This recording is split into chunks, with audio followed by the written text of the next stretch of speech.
Chairperson महोदया, महात्मा गांधी नरेगा, जिसका कुछ साल पहले कई लोगों ने मजाक उड़ाया था, उसी मनरेगा ने कोविड और बार के लॉकडाउन में प्रभावित करोड़ों गरीब परिवारों को ठीक समय पर सहायता प्रदान करते हुए सरकार के बचाव में एक सार्थक भूमिका निभाई है। फिर भी मनरेगा के लिए आवंटित बजट में लगातार कटौती की जा रही है, जिसके कारण काम मिलने और समय पर मजदूरी के भुगतान की कानूनी गारंटी कमजोर पड़ रही है।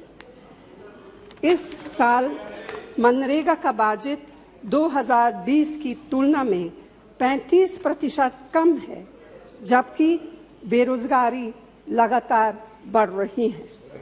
बजट में कटौती से कामगारों के भुगतान में देरी होती है, जिससे माननीय सुप्रीम कोर्ट ने फोर्स्ड लेबर माना है।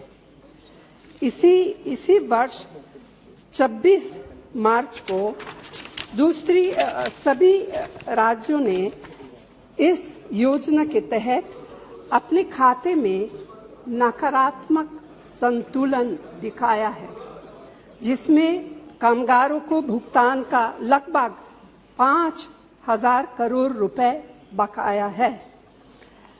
चेयरपर्सन महोदया, अभी हाल में सभी राज्यों से कहा गया है कि उनके सालाना श्रम बजट को तब तक मंजूरी नहीं दी जाएगी जब तक कि वे लोकपालों की नियुक्ति और सोशल ऑडिट से संबंधित शर्तों को पूरा नहीं करेंगे।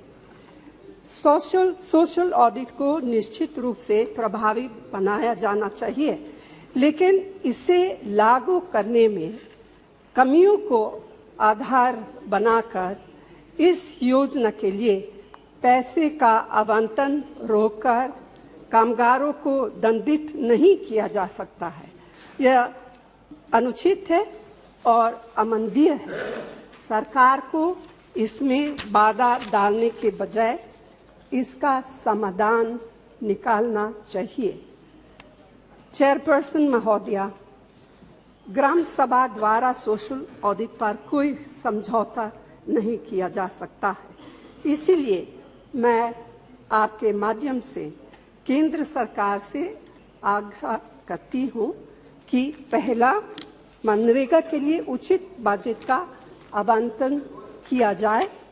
दूसरा, काम के 15 दिनों के भीतर कामगारों को मजदूरी का भुगतान सुनिश्चित हो। तीसरा, मजदूरी भुगतान में देरी की स्थिति में कानूनी तौर पर मुआवजे का भुगतान भी सुनिश्चित हो और इसके साथ ही राज्यों की वार्षिक कार्य योजनाओं को बिना किसी देरी के तुरंत निर्धारित किया जाए। धन्यवाद।